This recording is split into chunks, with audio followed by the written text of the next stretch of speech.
Hello, whoever you are. You just found a cassette tape hidden in my bedroom. Isn't that strange? A man like William Afton, someone so simple and plain, hiding a cassette tape. Why would he be hiding anything?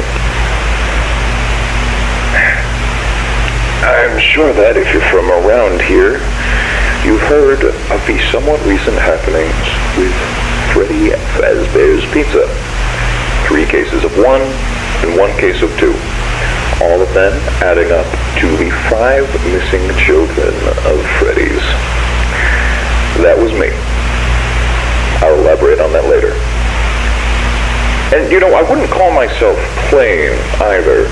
I mean, people may think I'm plain when they first meet me, just a father taking care of himself and his kids who tragically lost his youngest in '83 and supposedly just got over it, right? Wrong. I'll never get over it. And the fact that he died isn't the only reason. You see, Michael did it. Not a surprise, most people know that, but it wasn't an accident. He keeps saying it was, but he's a liar. He hates me, and he hated Joseph. See, Mike wasn't settled with being the failure, and how I loved Joseph just so much more, so he tormented him, eventually killing him. And that's why I didn't love him in the first place. He was always a terrible kid, not worth my time. But now I hate him more than I ever have. He's done so much to hurt my soul in one day alone.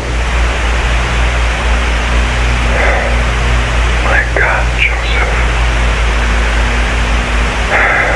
Ever since he killed him, I've wanted to put my hands around his neck and just squeeze the life out of his lungs. But of course, if I ever did that, I'd get caught. I couldn't work because I was thinking too much about Mike. I couldn't concentrate on anything. The papers started piling up, and it kept fogging up my mind, and I needed a release. And I had an idea. Maybe it didn't necessarily have to be Michael. It could be any other brand as long as I like them. Now, where do all of those children go? Freddy Fazbear's Pizza. And hey, if they're like Michael, they deserve it. I went up there about 4 times, picked the worst kids of the bunch, took them back, and I gave it to them. I couldn't do much, of course. They'd start squealing. So I made it quick enough to be efficient, but long enough to make it last. It was hell for them, but it was heaven for me. And then I leave, without the slightest bit of guilt. So there you go.